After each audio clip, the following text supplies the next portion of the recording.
Go, go, Power Rangers. What's up, everyone? It is Berkfamily54comics. I am Steve. This is my Thursday night chat, also celebrating 500 subscribers. Thank you, everyone, for subscribing to my channel. I do want to bring in my guests now. I have a couple of guests tonight. One that will be joining me later. But first, let's talk about the Two Brothers Comics. Two really awesome guys, Nick and Dustin. So let's bring in Nick first. What's up, Nick? How's it going, man? How are you doing? Congratulations on the 500, brother. I appreciate it. How are you doing? Hanging in there, man. Hanging in there. Dude, I like the graphic behind you. That's nice. And you even got the little glow going on behind it. Dude, you always trying to go a little bit more. There you go. And the other end of Two Brothers Comics, we have Dustin. What's up, guys? What's going on, Steve? Congrats on 500. You deserve it, man. Always putting out good stuff. What's going on, everybody? What's up, man? I think your voice and your picture got kind of mixed up, so hopefully everything's good on your end and everything's good overall. Let me say something. Check on that. I'm checking on it now. Okay. Let's say hi to the chat right now. Hi, Leia Comic Bro. What's up, dude? Dollar Bin Fodder. What's up? The Magic Lasso. How are you guys doing? Thanks for joining us tonight. We're going to be talking some one DC, one Marvel, and one independent book, though our one independent book is going to be dominating our talk tonight. So I'm going to go ahead and introduce the books that we're going to be talking about tonight. They are Batman 86. And I'm going to go full screen here, guys. Batman 86. We're going to be talking a little Thor, which I'm not a big Marvel guy, but this book was straight fire. And then, of course, you know, we had to be talking about this book, Power Rangers TMNT Book 2, with a pretty big thing that happened at the end. So, what are you guys' overall thoughts on New Comic Book Day? What else did you guys grab outside of Power Rangers TMNT? So I picked up a bunch of stuff. It was huge. So I picked up a couple copies of Kylo Ren, X-Force 5, the probably best Marvel series going on right now, Savage Avengers. Power Rangers is obviously not my favorite, but I did pick up 2 copies. I mean, it's just great artwork. We'll leave it at that. Absolutely. And then I'm going to jump on the Ninja Turtle bandwagon there, see kind of more about that. And then the clock. So that's the one I'm most excited about checking out. Boom, dude. You got a nice little stack there. I like it. Yeah. Boom. You didn't bag and board those yet? What now? You didn't bag and board those yet? No, just got them today. I actually just got 200 bags and boards in the mail from Amazon, so I still got to go through and board the bags, bag the boards, and then bag and board the comics. Boom, nice. All right, Dustin, what did you get this week? Well, as you guys saw, the Power Rangers Ninja Turtles #2s. Set that beauty right there. I had to pick up Venom #22. Loving the Venom Island so far. And I finally picked up Thor #1. So finally was able to pick that up and give that a read. Got a little late start on it. Nice. I'm going to do a video on this later, but I'm just going to go ahead and show these off really quick. I did get a couple of books this week. I'm going to post a video tomorrow, but I'm just going to show it now. First, before we do that, I got someone chilling backstage that has been joining me lately to talk Power Rangers. We got Ryan Parrott, the new guy. What is up, Ryan? Hey, what's up, man? How y'all doing tonight? I heard a little bit of what was going on beforehand, so sounds like y'all are already getting into the fun.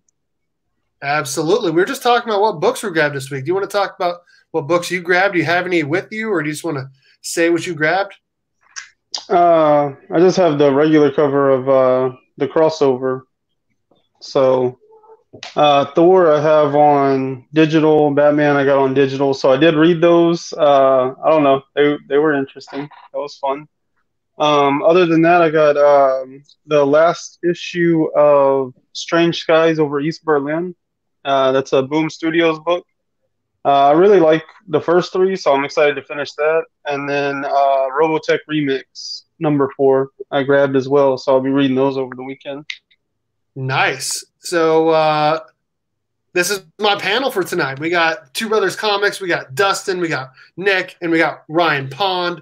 Appreciate everyone for joining me, and thanks everyone in the chat. D-Run-Comics, Fire Davis, Highlight Comic Bro, Magic Lasso, Dollar Bin Fodder. Thanks everyone for joining us tonight. Okay, now I need to show off my books, I guess. So, like I said, I'm going to do a video on this. I already shot it.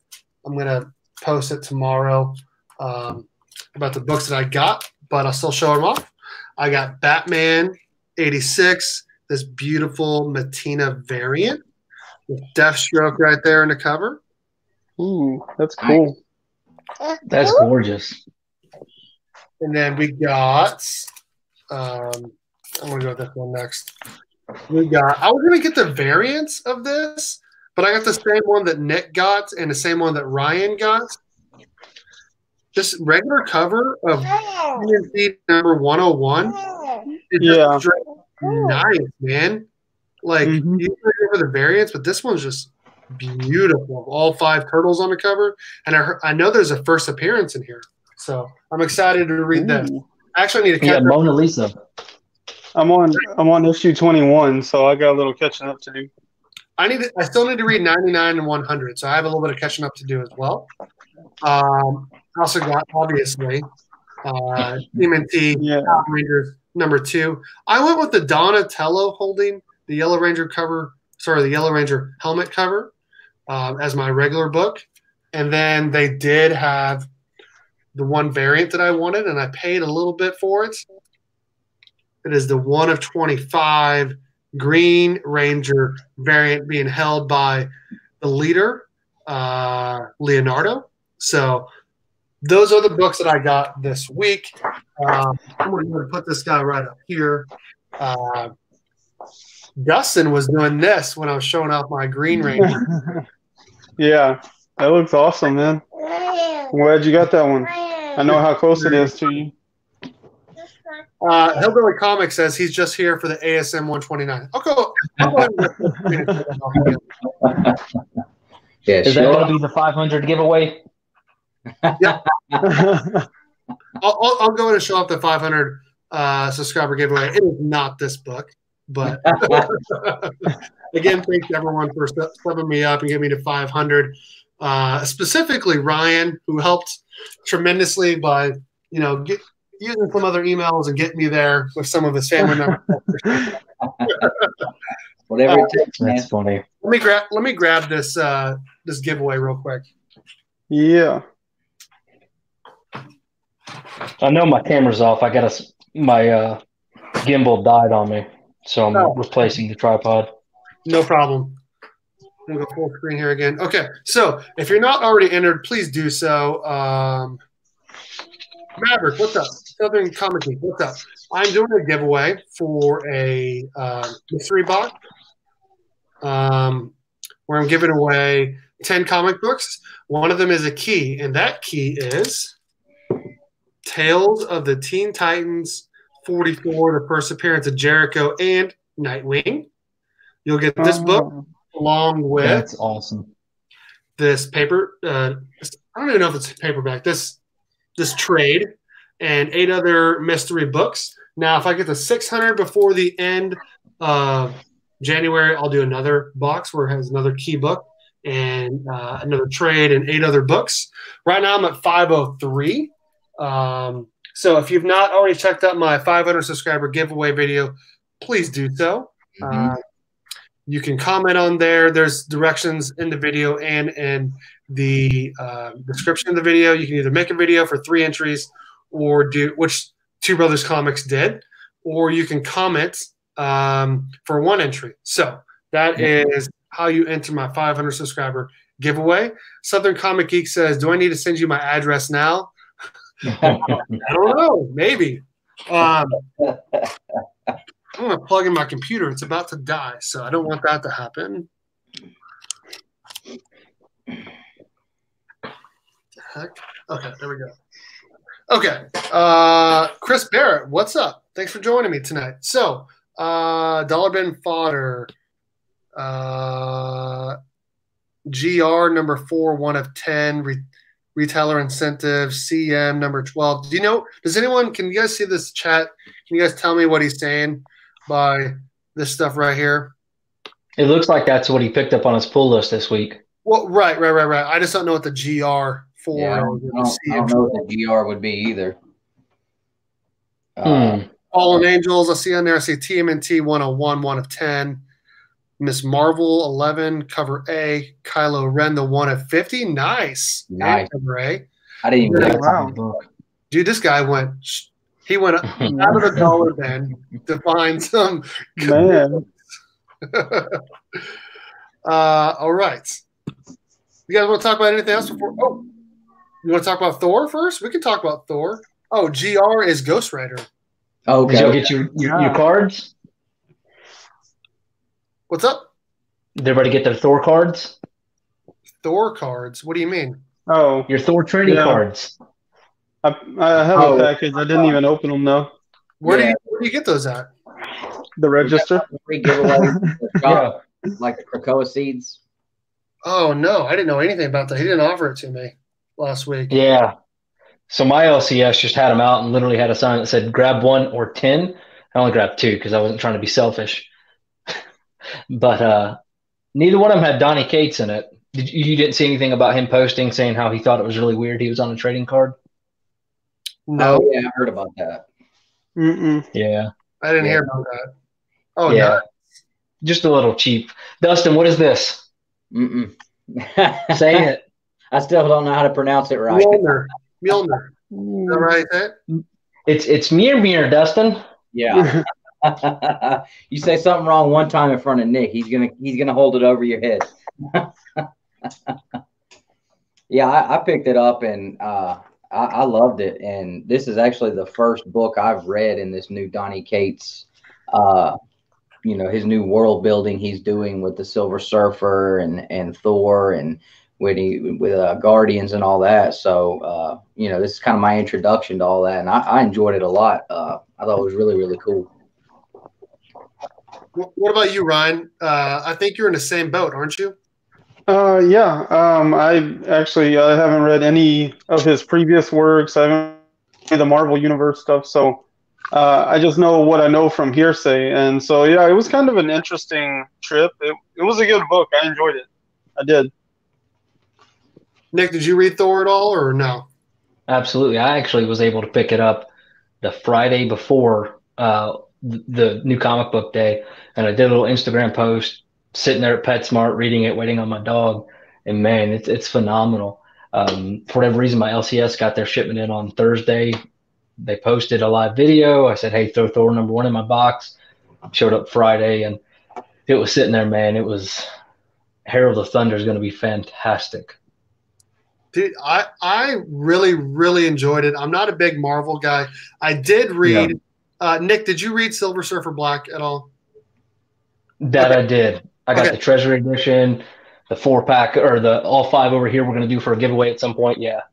Okay, so I have also read all 4. I've also read the whole set, all 5. Yeah. Sorry, of Silver Surfer Black. There was a couple of things that went over my head, but essentially the whole Silver Surfer Black thing. He gets black from fighting Null at Null's home planet, which I forgot the name of. There's like a whole timeline issue, I think, where he's like he's going back in time or something, or he went back in time, something like that. Aggressively relaxing. What's up? Thanks, appreciate that. So that's how he becomes Silver Surfer Black. He's got some venom in him, which I'm interested to see what they do with that. But this whole first issue, Donny Cates just he killed it. Like he lives up to the hype, no doubt. No doubt about it. I guess we can talk about what happens in it. Essentially, he is now the king. His dad is gone. He's got some new powers as well. Thank you, ComicHead84. Appreciate that, brother. He sees Loki there. He throws his hammer at him, and Hammer just stops right in front of him and freaks Loki out, saying, "How does that happen?" He's like, "Well, I got some new powers. You better respect me." And Lady Sif is in it. And he's on his throne, and then all of a sudden, Galactus appears and like destroys a whole bunch of stuff. Did they ever say like how many? Oh, okay, let me go full screen here. This right here was like the coolest thing to me. This was an awesome splash page. That's a beautiful splash page. Did it ever say like if he killed anyone or not? It didn't say, but everybody was gathered there for the speech, so he had to have fallen on a lot of people. Like it looked like that game at the end of Game of Thrones or something. And you can see a couple of people like bodies like flying through the air here and stuff. So I mean, you would think so. Yeah. Right. And so was this before or after all the other characters were there? I think this was before. After. Was it? Yeah, because he brought them in because Galactus showed up. I believe. Yeah. Okay, yeah, so that's pretty much the last scene before everybody shows up. Which actually, I had a question there. He says the very next page after the splash, I think it is. He says like it's weeks later. So has Galactus just been like laying in the streets for like weeks? Just hanging out. Yeah, because then whenever they go to Galactus, he's like still exactly where he fell into the splash page, you know? So I was like confused. Yeah. I'm like, if it's been weeks, then like, why is he still there? Yeah. He never got up? Right. So I know essentially two of these characters. So can someone explain who the rest of them are? Obviously, we have the Cosmic Ghost Rider, and we have Silver Surfer Black, but like, who are the rest of those people? Like, I'm not a big Marvel dude, so I don't know the rest of them. Yeah, I'm the same. I knew the same too. And I wasn't familiar with the other ones. Nick? So I missed out on Cosmic Ghost Rider, and really Thor #1 and Venom and Absolute Carnage are really the first I've gotten into. I wonder if it ties into his Guardians of the Galaxy run. Does anybody look like it's somebody from Guardians of the Galaxy? Yes. I could see that. Yeah, they look like Guardian characters. Person, maybe?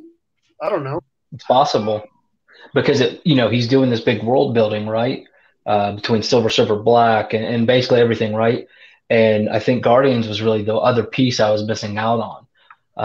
And that was kind of my thought process, that it had to have been somebody from his little run there. Yeah. I'm going to say hi to everyone. Thanks for joining us. There's 20 people in here, which is amazing. That's probably about the most I've had in a long time. Chaos and Comics, 3 Minute of Basement, Discovery Bay Comics, Mark Knapp, 68, DS Comics, Dollar Bin Fodder. We got Magic Lasso, Big Will, John's Comics with Kids, James Gallegos, Mad Mike's Comics, Hawaiian Punch 72, Guess Really Relaxing, Southern Comic Geek, a ton more. Thanks everyone for joining us tonight, celebrating me getting 500 subscribers, talking some comics. Yeah. Right now we are talking Thor #1, which is an amazing read. So not only does Galactus show up, essentially he says, what does he say here? Actually, before that, there's also another like important thing that I was wondering about. The conversation with Loki, he's talking about the hammer is getting heavier, and we keep seeing that. I did see. Is that like a thing we're supposed to know about, or is that something new to this book? Yeah, he doesn't write anything mistakenly. It's going to be big. I didn't know if maybe it had something to do with, maybe it being like predestined that Thor's about to do some unworthy stuff here or something, and as he's getting closer to that, I mean, that was my first thoughts is, some kind of predestinated thing where he's going to be doing some unworthy stuff. So that's a very good point. Scary. No, Loki says, is it getting heavier then? I don't recall you ever grunting when you used to pick it up. Yeah, and every time he picks it up, he keeps going, "Ugh," like every time, It's so consistent, it's crazy. What's up with his arm? Is that like Bucky Barnes' arm? I think it tied into King Thor because somebody correct me if I'm wrong, but didn't King Thor tie into this a little bit? But I didn't read that. I thought this was supposed to be the follow-up to King Thor, and that was like kind of the whole point in this one. I'm wondering if the hammer being heavier isn't like heavy as the head that wears the crown, because the whole thing seems like he's bogged down because now he's the king and he's bored. He definitely doesn't seem excited about it. Yeah, he's like super excited to be a god and a herald again at the end. Like, I'm not king anymore. I'm ready to mess somebody up. So right. I wonder if that had something to do with it, just like heavy as the head, like he was being very depressed, I guess, Right. So there's kind of a big thing that happens at the end, right? I mean, Galactus, he's already missing an arm here. Yeah, I mean, his helmet's trashed. Yeah, his helmet's trashed. And he basically says the Black Winter is coming and it made him see things like death, among other things. And when he saw it, he saw Thor. And he does whatever he did to him. And now Thor is exactly how he looks on the cover. I wish I would have gotten that cover.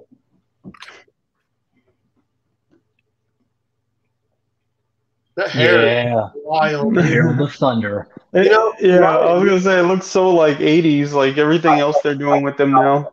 His hair looks like he's Goku a little bit.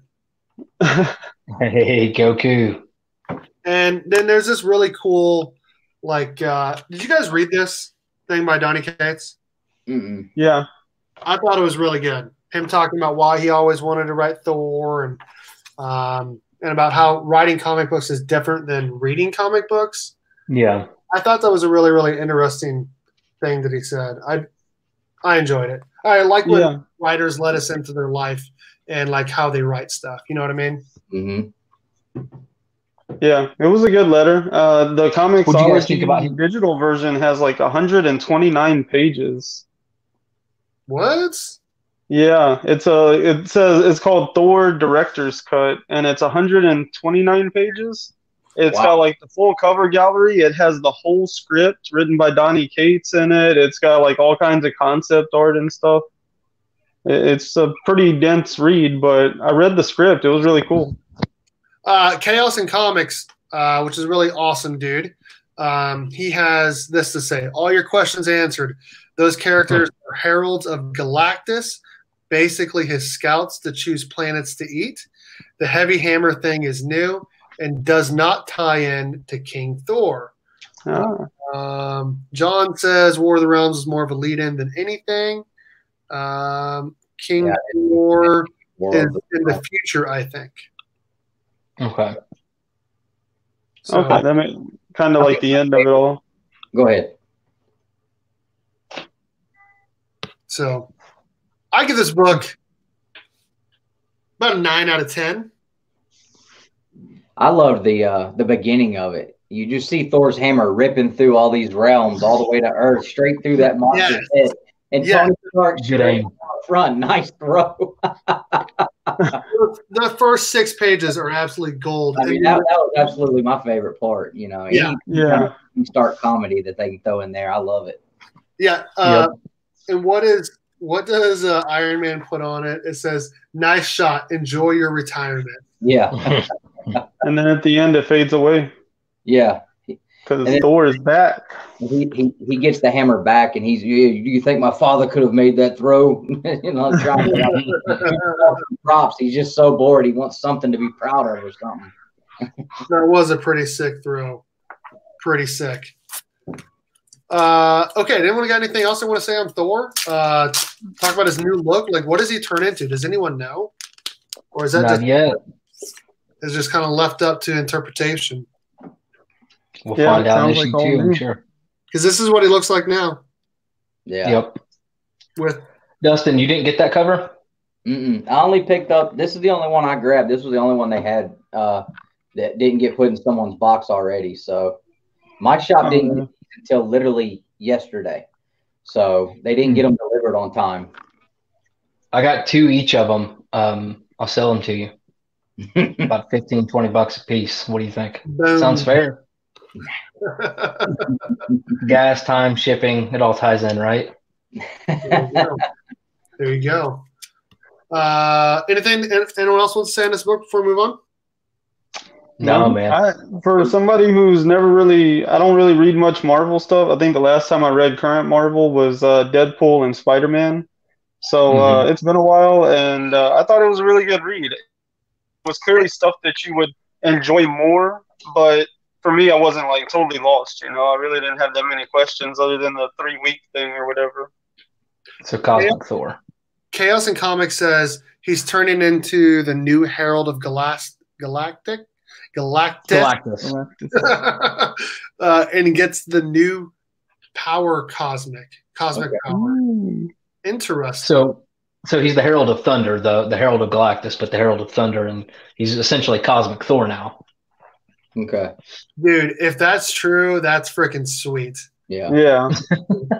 And I'm like Nuexguy. I mean, the only Marvel that I have on my pull list at all is Savage Avengers right now, but I'm definitely going to keep reading it because, you know, now, I mean, after Nick was telling me how good it was, I picked it up, figured I'd try the first issue because I read Silver Surfer Black, and kind of like you said, I mean, there was a lot of stuff over my head. I felt like I needed the dictionary sitting next to me to look some words up every 3 or 4 sentences. So right. I didn't even make it past the first issue of that one, but this one I'll keep reading for sure.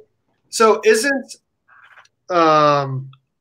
Cosmic Ghost Rider basically the Punisher in like the future or something, and he's babysitting like Thanos or something? Like, what is that? What did I say that correctly about Cosmic Ghost Rider? See, that was something I didn't jump in on. I'm still trying to go back and collect back issues. I know it has to do with Punisher. Yeah, apparently it's like an old man Punisher, and there's a lot that goes into it. Yeah. Dollar Bin Fodder says Thor GOT #1 is the first appearance of Old King Thor. Is this the same continuity or character? I don't know. #1. Ghost Rider is Frank Castle, last I checked. Yes. Yeah, so Punisher. Cool. All right, let's get to our next book here. Well, before you do that, Burke, I'm going to jump off of here. I got to go get to this stuff. But appreciate it, man. Congratulations. Dustin, Power Rangers will never be great. And as always, Dustin, do the finger guns. There's 3 Power Rangers guys here. You have no power, dude. No power. I still got to start it, right? I still got to say something. Y'all have a good one. All right, Nick, thanks for joining me, man. Later. All right.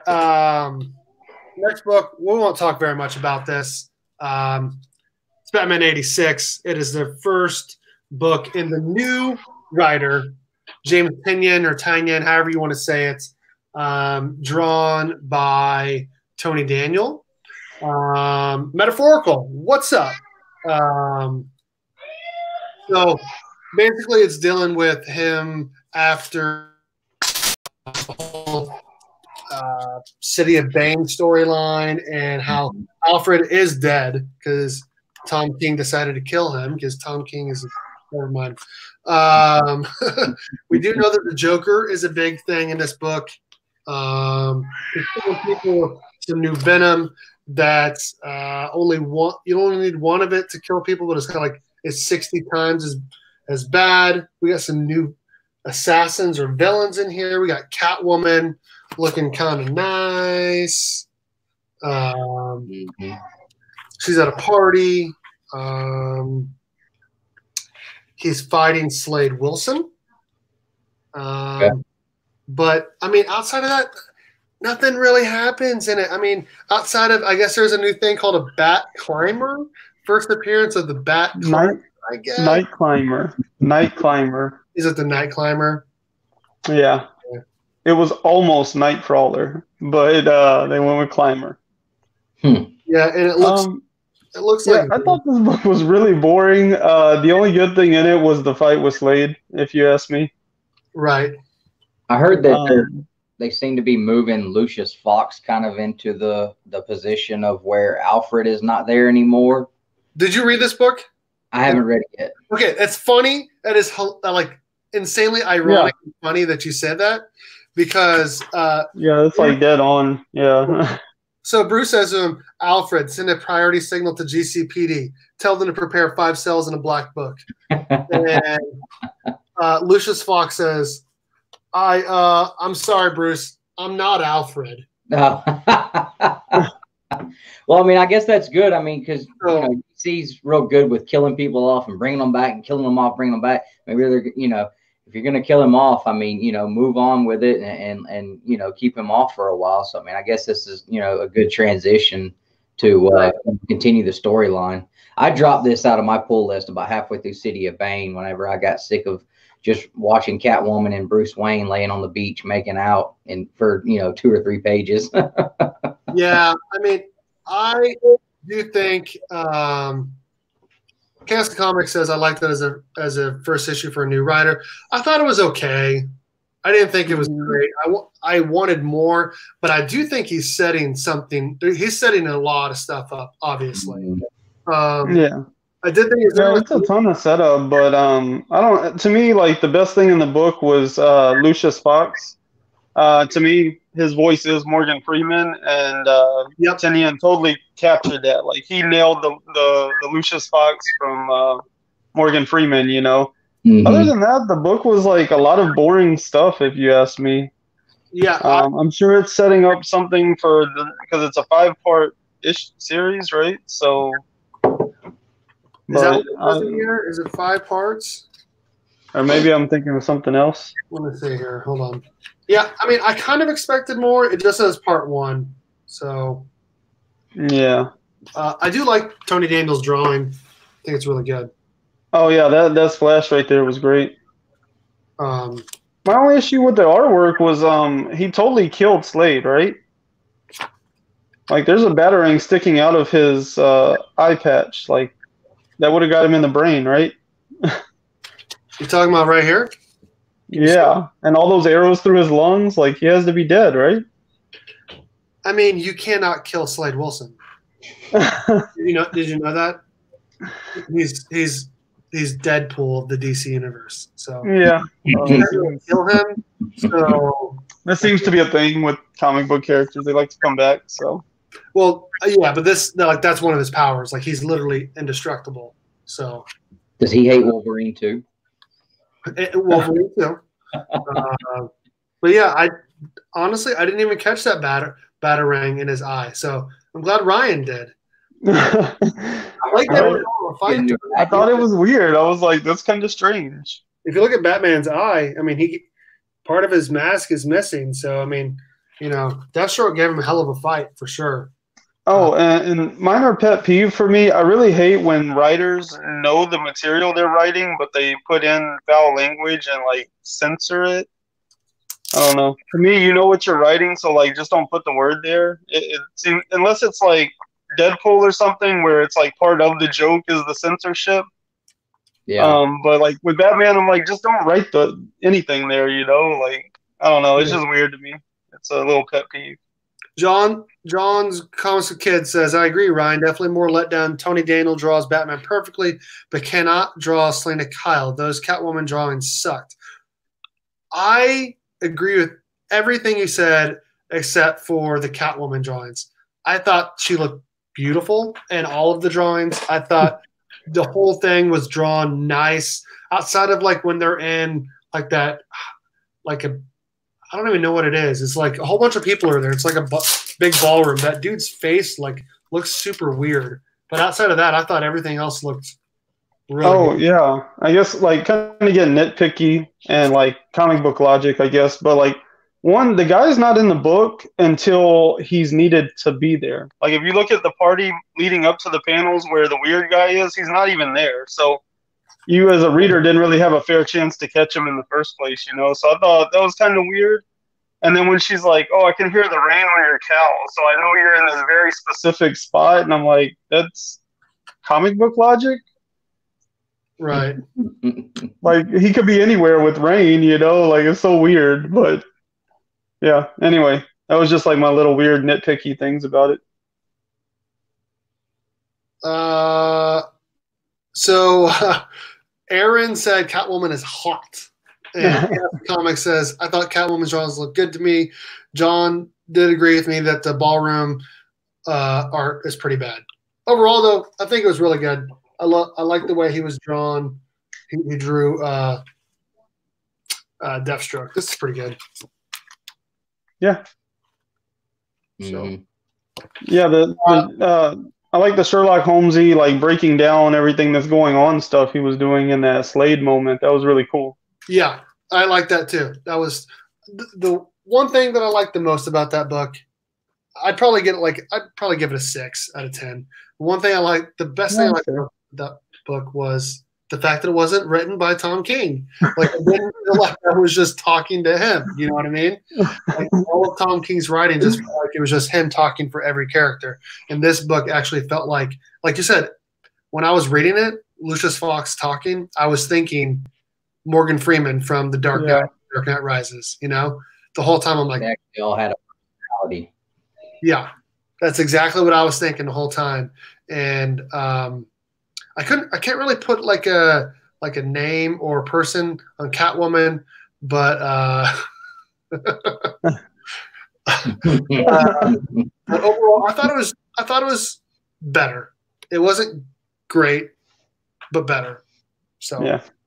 You guys got any other thoughts on Batman? I mean, it's a sick cover. Oh, they're setting up the most dangerous game, right? They kept on referencing that. What's that?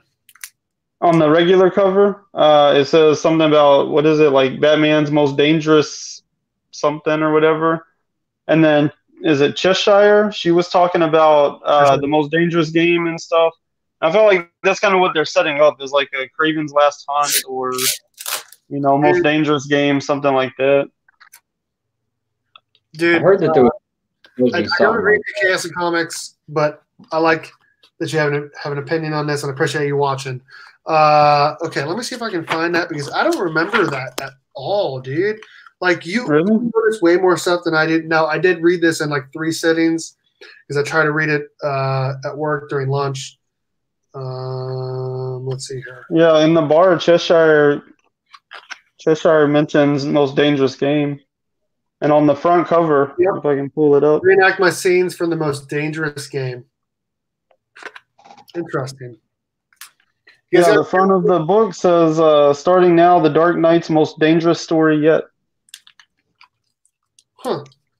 So, yeah, I feel like there was a lot of, like, dangerous game drops there, you know? It was just weird that it kept coming up. Mm-hmm. Cut to Kyle stuff and give me more Deathstroke, and I'd like it more. I didn't notice any significant change between this and King. I'm not kidding. I'm not adding it to my pull list as of yet. We will see how it goes. Okay. Yeah, I can agree with that. More Deathstroke, less Kyle, I would be down. Yeah, because she's going to be all up in Tom King's Batman and Catwoman series. That's going to be 12 issues of the Mask of Phantasm. So we don't really need her in this. In fact, I was kind of surprised that there wasn't any Robins in it, honestly. So you guys got anything else you want to say about Batman before we get into the book that we've all been waiting anxiously to talk about? Yes. I think my thing with the Batman, like Nuexguy said, is you know, their variant covers for this line has been really good so far. I mean, that's been the one consistent thing, is that I really have thought they have had some of the coolest variant covers consistently. Matina has killed it since day one on there. I don't know how much of it he stole from other people, but it's all been really good. So, okay. Brings us to this book. Initial thoughts. Just quick initial thoughts. What do you guys think about Batman? Not Batman. Power Rangers Ninja Turtles #2. I love the banter back and forth between the Turtles and the Rangers throughout the whole entire thing, especially when they're having these conversations and making these cracks back and forth at each other and about what's going on around them. Like the fight's not a big deal, but oh my gosh, we're meeting for the first time. Let's introduce ourselves and get to know each other in the middle of this fight. That's the part that has cracked me up, and I've enjoyed reading that part. Yeah, I mean, I thought it was just going into it. I was pretty stoked about it just because, like, well, I'm going to tell a story really quick, and then I'll let Ryan talk about it. But essentially, I didn't get a chance to go to the comic book store until today, just because I carpooled to work, and it got spoiled to me last night. I'm sure he told me he felt bad, and it's not a huge deal. But I do wish I would have gotten the surprise for myself. But Edwin, the comic jabroni, took a picture of Shredder morphing into the Green Ranger, because that's a big spoiler here. That's what happens at the end. And I was kind of pissed when I saw it, but I appreciate him tagging me, and I appreciate him reading it. What's that? I said, yeah, Andy tagged you. Yeah, that's the worst part. He tagged you in a spoiler. I don't want him to accidentally.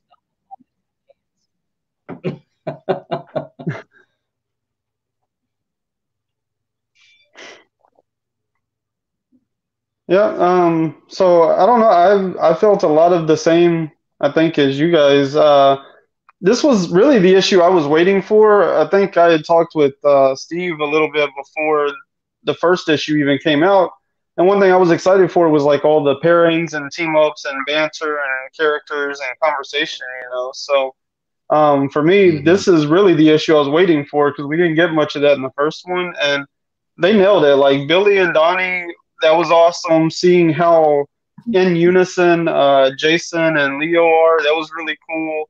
The pizza conversation with Mikey and Zach was awesome, So they really brought it in this one. I was super excited for all the banter, the conversation, the interactions, and the characterizations, because it kind of like did this whole thing with like hero worship and stuff with the Turtles meeting the Rangers and all that, and so that was really cool too. It felt like a lot of fan service, but at the same time, like not fan service-y, not in a bad way. Yeah, it didn't get super campy, and that was what I was kind of worried about before the first issue. Was like, is this going to be like super cheesy? Because I'm buying it anyway, but hopefully it still got some good meat to it. So, and they and like I said, in my video, I haven't been a super huge fan of Ryan Parrott's writing in the current Mighty Morphin series, just because Kyle Higgins was just. I mean, he was on another level with it, but Ryan Parrott's definitely gotten my attention back with this series for sure. I think he's definitely done a great job writing this series and making sure that there was plenty of time to introduce the characters, not just to us, but to each other, and the banner and the whole storyline with Tommy and the Foot Clan. That was genius idea. So. Yeah, I mean, I think that Ryan Parrott's done a really good job. Honestly, both me and Ryan Pond think so. We both liked Ryan Higgins a lot, but we thought, I think I can speak for both of us on this. He was really good when the event was happening, but he had no idea how to end it. We felt like, at least, but. I thought his writing was good. I like Ryan Parrott's a little bit more, though I'm still unsure how I feel about the whole Omega Ranger thing. I'm coming around to it more as the issues keep going on. But these first two issues of TMNT Power Rangers have been probably, in my opinion, his strongest writing that he's done. And I don't know if it's just because I love the Power Rangers so much and Ninja Turtles so much. That's probably it. But his first two issues have been absolutely amazing. Oh yeah, it's definitely been solid. I And agree see, with that. I haven't read. Maybe I just kind of got in on the wrong entry for Ryan Parrott. I mean, that Mega Rangers thing just kind of had me. You know, I keep buying it and reading it, and No, you know, I don't waiting for disagree it. with that. So I Yeah, did I like think that. Necessary Evil does feel a little bit bloated. And they were really, you know, advertising and blowing it up like it was, you know, going to be like as big or bigger than Shattered Grid. So I was expecting like something, you know, super awesome. And then we get the Omega Rangers, and I'm like, it's cool, but you know, and who knows what they're fixing to do. I mean, with the last issue, I mean, they left us hanging pretty good there. So it might get pretty rowdy soon. Yeah. Can you guys answer a question for me here? Is this supposed to be Tommy? Her film guy? Is that supposed to be Tommy? Because that totally looks like JDF. Oh, Vernon? And he's wearing green. That's true. I didn't think about that, but yeah. They don't ever say that guy's name, do they? Isn't that Vernon? Or Vern? Is that the guy that he came to save? I don't know, No, but they never that's April. they never once say this guy's name. And he's only in just these 4 panels. And he's wearing green, and he looks just like JDF. I'm pretty sure that's her camera guy, isn't it? It is your camera guy, but he's wearing green, and he looks like JDF. So that's what I'm saying. Yeah. Is that supposed to be Tommy? Yeah. That's true, because April wouldn't know Tommy yet, right? No. So No. I didn't think about that. Yeah. And like he's kind of drawn in the back there, like I don't know. I feel like there's something there to that. You know what I mean? I feel like there's something there to that. I love the way who's this artist? Simone Mayo has drawn the Power Rangers, like absolutely beautiful. All of the Power Rangers. I'm not a big fan of how the Ninja Turtles look. To be honest, they look really like childish looking to me. Like just for me, it's the bandanas. The way the bandanas are done are a little bit weird. They look too little kiddish to me, man. They look like they're little children. Yeah, it's because they're like smooth across the bottom, but the top has like the eye thing going on. It's weird. And April O'Neil looks the same way to me, man. She looks like she's supposed to be in the Goofy movie. I was gonna say she looks like Trini, but yeah, or the Goofy movie. I think it's because she's in like yellow, but she's like the same shade yellow as Trini, so it's kind of weird. But the rest of the art, I feel like, is really, really nice. I just don't like the way the Ninja Turtles are drawn. I don't know what's happening here. I don't know. I like their bodies. I like the attention to detail in the shell. But yeah, it's something with the head and the masks that the bandanas that really mess with me. And Leonardo is the only one with the bandana that goes over his like whole front of his head. No, right here. Yeah. So, biker style. Yeah. It looks actually does look kind of like a biker, like an actual bandana. But we get some pretty interesting things in here. Obviously, the Power Rangers are fighting the Ninja Turtles. We get a cool reference to Ranger Station at the beginning. Yeah. I do enjoy Ranger Station. The big guy is funny. That's from the whole Bulk and Skull Ranger Station issue, which I thought was pretty cool. And then they talked about how, let's see, let me find this here. They talk about how is you sure he, as in Tommy, didn't go all evil on you again? And that's what I was just looking for. And they're like, hold up, you know about that? Donnie's a fan. Yeah. So, obviously, not that big of a fan. So obviously, they know about the whole Green of Evil storyline, I guess. So, right. Kind of interesting. Well, and even Donnie asked him, you know, are you gonna let me drive one of those giant robot things? So Right. they know what they've been up Yeah. to.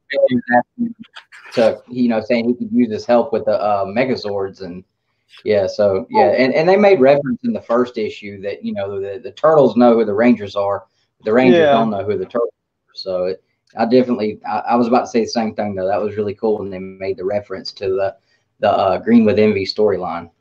I have two theories, actually one theory, because me and Ryan Pond have been talking about how he wants to drive a Megazord. He wants to drive a big machine. Well, this is kind of subtle hinted in there. They have Metalhead. Yeah. And what is Metalhead standing right next to? The shrink ray. The shrink. Make things bigger or smaller. No, yeah, shrink or enlarge. So I think Metalhead will be their Megazord. Yeah. Yeah, my thinking was this issue introduced Bebop and Rocksteady and Rita. So there's no reason she can't make those two giant as well, and then they have two to fight, so they need the Megazord and the Turtles need Metalhead. Thanks. Yeah, that's good. I didn't even pick up. Dollar Bin Fodder. See you later, brother.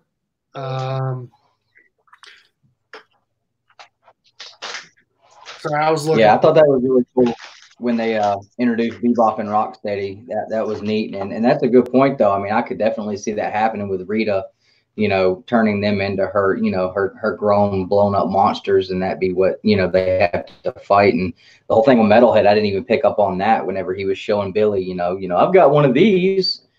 I didn't pick it up on the first time I read it. Ryan tells me he always reads it 2 or 3 times. The second time I read it, I was like, oh my God, did Ryan Parrott just reveal how the Ninja Turtles are going to have their own Megazord? And I think he did. That's my theory. Yeah. Yeah. I'm so excited to read. I'm just like anxious to get to the next page, so I have to read it twice because the first time I don't really catch anything. I'm just like shocked on every page. We do find out why Tommy is there. He is there to save. Is it his cousin, Tyler? I don't know if it's his cousin. Was it Tyler or Kyle? No, it's Tyler. But okay. Are we supposed to know who this is?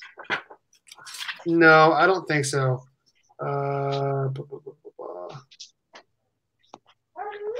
No, it doesn't say if it's his cousin or not. It's just some boy named Tyler that got mixed up with the wrong people. It does say that about how Tommy went after him alone, which everyone said was kind of interesting. And then, like you guys said, we do get Bebop and Rocksteady there. And that was interesting that you guys said it could turn him into the whole minions fighting the Megazord or the Power Rangers. And then we do know that they decided to finally capture Tommy, and that Tyler actually turned Tommy in as part of his investigation. And the whole time, Shredder is trying to figure out how to get Tommy to morph. How does he do it? And finally, Tommy just pulls a morpher out, and he goes, Dragon Sword! And then he shocks them and takes them back and takes the morpher. And then when Rita and Zed and all them show up, he uses it himself to get the whole spoiler thing that I got spoiled by Jabroni, and then I accidentally spoiled it to Ryan because I figured he already read it.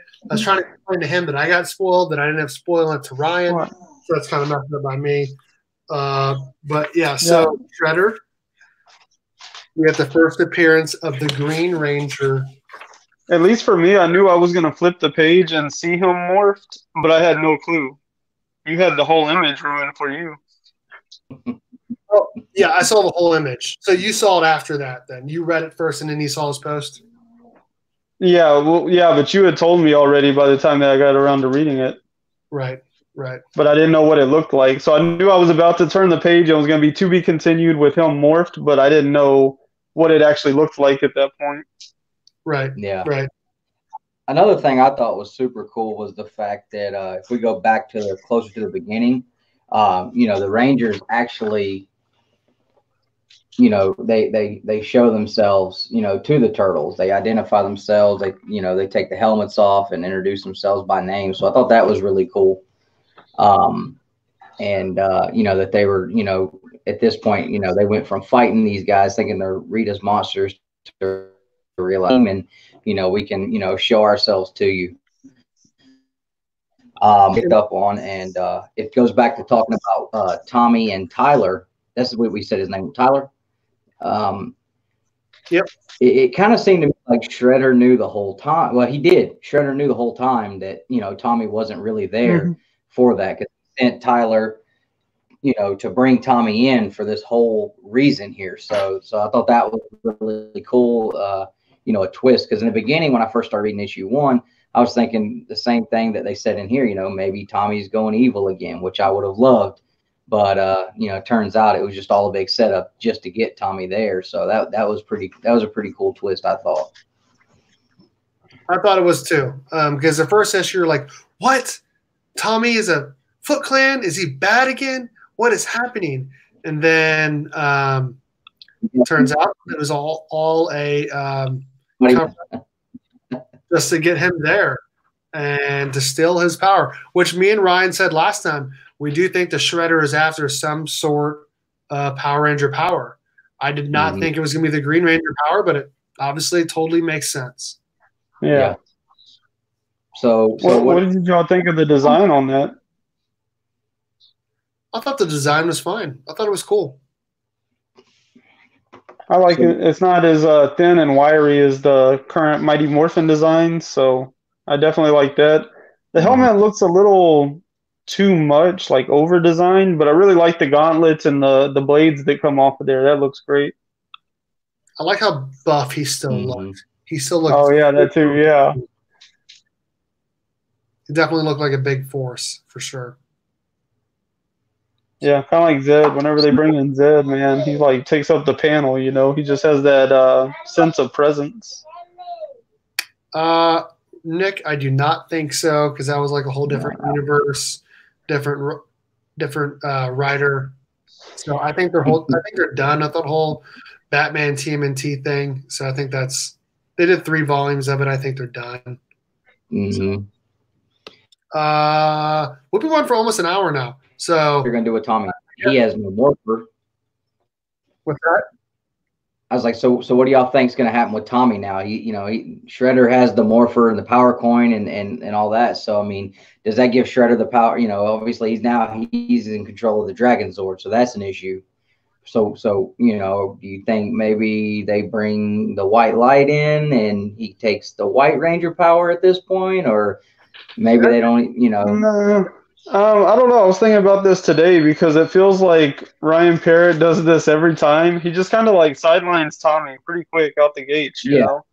And that's what this feels like. Is it's probably going to be 2 issues. We got 1 and 2 with Tommy, probably 3 and 4 without, and then 5 issues. So wrap it up. He'll come back right at the end somehow. It's not just Ryan Parrott that does that.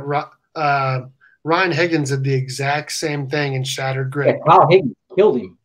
He and so I don't know what everyone's problem is. I don't like it. Everyone knows that Tommy is weird because like every event is about him, but he's always sidelined more than just about any other character in the book. I think he missed more issues than Matt Cook did. There's a lot of fan base. I think characters, though. I mean, a lot of you have the fans like me and Steve who know the truth. This guy is the best. And then you have the other part of the fan base who hate the Tommy character because, he's always stealing the show and they're always, doing everything for Tommy. It's like, dude, this is the face of the brand. This is the guy that has carried the brand for years, So yeah, you gotta give him his due and you gotta put him out there because when people think Power Rangers, this is what they see. This is what it is. So yeah, you can't hate on the guy for that, Oh yeah, no. Now he's got to be there. guys trying to kill JDF at Comic Cons. It's like, dude, he's playing a character. Come on, really? Right. If you do step for this guy, he's got like 11,000 black belts in every kind of martial arts possible. You're going at the wrong dude. Yeah, right. I do think, like Dustin said, I do think that they might bring in the white light because they have. Can you show off that White Ranger 1 per store variant, please? They've been having these for the first 2 issues, man. Each one of the 1 per store variants have been the White Ranger helmet cover. Mm-hmm. That makes me think they're foreshadowing something, man. That was my thought. But if they do, it's going to be like a 5th issue thing. I could almost see them using that as a tease for volume 2. Oh, because if this sells like hotcakes, they're gonna want to print a version, a volume 2. You know, so they could tease right at the end of this. They could tease the White Ranger, and so next time we get, season 2 of Mighty Morphin crosses with the Turtles. You know. Yeah, absolutely. And I mean, I've seen people that are not even Power Ranger fans talking about this book, talking about how great it is. I definitely think like everyone is picking it up right now. You know what I mean? Even Nick picked it up. So, and Jabroni picked it up. He's not even a Power Rangers fan. So I think everyone is picking this book up, and I do think there will be a volume 2, hopefully. So yeah, I mean, they could leave. How does the Green Ranger become white? Being destroyed. What's that? I said they could leave this, volume 1. They could leave it with, in order to take the powers from Shredder, they had to destroy the powers and leave Tommy with nothing in order to, bring it in for the volume 2. For sure. How does the Green Ranger become white? He gets the White Ranger power from Zordon. Zordon's help. It's never really explained in the show too much, other than they built the powers. Billy and Alpha must be stronger. Though I think it is Go-Go Power Rangers. It's showing how he gets a White Ranger power with the Saban whole thing. So what is everyone's prediction? For like the next issue specifically? The next issue and beyond. Next issue, I think we're going to see Tommy sidelined. I think at least this next issue, he's going to be locked up trying to escape from the Technodrome or wherever he's locked up at. So I think that's what we're going to get out of him. The rest of the Rangers and the Turtles are probably going to be working on a plan, and probably right at the end of this next issue, they'll find out Tommy has, probably Shredder's going to show up at the end of the next issue morphed, and that's how they're going to figure out Tommy lost his dragon coin. So that's kind of where I see it going from here. I agree. I agree with everything you just said. I can see, Shredder calling the Dragon Zord out at some point, in the next issue or 2, and that just, steamrolling from there, and maybe, maybe it ends up being where Rita doesn't take too kindly to that, and maybe she, blows up Bebop and Rocksteady to take on Shredder, and we get a 3-way fight between everybody. That would be sweet. Yeah. Because, pretty awesome. He was already kind of upset because, somebody had used the Green Ranger powers and it wasn't Tommy, and that's her Ranger. So, I can see that being a way for them to, tie her in and bring her into the fight too. And if you're going to do this, well, I'm going to use your guys against you. So, yeah, she's definitely the jealous girlfriend in this. I definitely think that Tommy will be continued to be sidelined.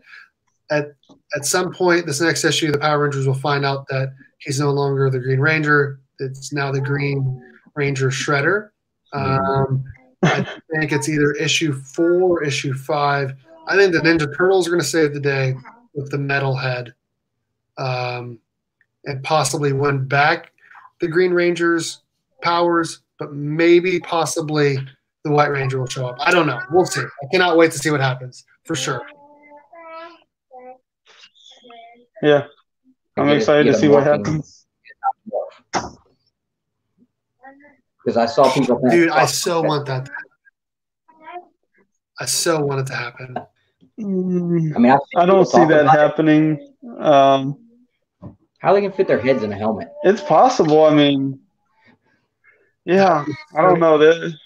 Could you even imagine what the turtles would look like? Actually, what's his name? Justin from Turbo. He proved that anybody can be a ranger. Yeah. True. Yep. They'll just like change. It'll be really weird. Bring in Jenica, and then you have all 5 rangers. There you go. Yeah. Yeah. Cool. See, that's the only thing that makes me think they're not going to bring in the White Ranger because, I mean, we know that Ryan Parrott said he didn't bring in Jenica because he doesn't know her that well, and it would have just like kind of complicated the story more, you know, and he wants to stay to something simple with this many characters, you know. If so that's the only thing that makes me think no White Ranger. If they do a volume 2, guaranteed. Right now. What's that? I said, yeah, because he's balancing 3 books right now. So, I mean, Yep. I don't know if you guys listen to the Ranger Danger podcast. He goes on there after. Yep. So, you know, he talked about that a good bit whenever he announced on Instagram that this was coming out. And, you know, it's you know, that's pretty wild. You know, the guy's doing 3 books right now like that. I mean, that's definitely probably taxing on you. So I would assume he would want to keep this one pretty simple if he can. And what's crazy, I feel like, and I said this before, I feel like this is his best book so far. Like the other ones have been good, but this series has been his best writing. I don't know. I don't know. To me, Go-Go 1 through 20, and then Forever Rangers. Like that was a perfect run. That is my Ranger canon. I got to get on those. I haven't read any of Go-Go. Go-Go's pretty good. Oh, yeah. The first 20 issues is just like such a perfect run. I love it. Yeah. I wish the only thing I wish is Forever Rangers should have been 20 and done, you know. It was weird that they split it off again. Yeah. Yeah, trying to keep my box light every week. I had to pick, so I chose, you know, with Shattered Grid going on, I was like, I'm gonna pick. Yeah, I'm gonna take Higgins and go with his. So I'm eventually gonna pick Go-Go up though. It'd be cool if they would do a one of the hardbacks deluxe with Go-Go like they did with the Mighty Morphin. I'm sure it's on the horizon. Yeah, because I would pick that up for sure. This dude is picking up 8 variants every time this issue comes out, but can't pick up Go-Go 1 through 20. That's why I can't. Variants only come once, right? Back issues are always there. Hey, real quickly, this weekend, me and Dustin are going to do a show together showing off some really cool Power Ranger comic books. Ryan, you're invited if you have some ones you want to show off or just hang out, of course. We're going to be doing that probably Saturday. I think that'd be a better time for me to do it. You guys got anything else you want to add before we jump off here? No. All right. Real quick. Dustin, tell them about your channel and your giveaway, and then everyone can say goodbye. All right, guys. So 2BrothersComics, you guys know we're on here. We're also on Instagram. We're doing a giveaway right now. Initially, it was for our 100 subscribers, and then we hit 150. So we added a second slab. The first slab was a more Killing Joke. Then we added Rye number 1. Now we're getting close to 250. If we hit 250 before January 31st, we're going to add another slab. So you guys go check out on our channel. We have a video explaining our giveaway and what you got to do. And as always, guys, don't forget, collect your way. All right. Awesome. Ryan, you got any closing thoughts or anything you want to say? No. I mean, y'all see me here, and then check me out on Instagram. I post things pretty much all day, every day. So follow me on Instagram, New Guy. Cool. All right. Thanks again, everyone, for joining us. Appreciate the 2BrothersComics, both Nick and Dustin, for joining me tonight. And Ryan, as always, I appreciate you joining me in my Thursday night chat. This is a weekly thing. Hopefully, I'm going to be trying to do it every Thursday at 9 p.m. Dustin, you're always invited. Ryan's always invited. Anyone else, you guys can jump on as well. Hopefully, it'll be about a half hour to an hour show every week, talking one DC, one Marvel, one Indie, which will usually be Power Rangers books, but we may talk some other stuff. Again, this is Berkfamily54comics. I'm Steve. And remember, go Cats.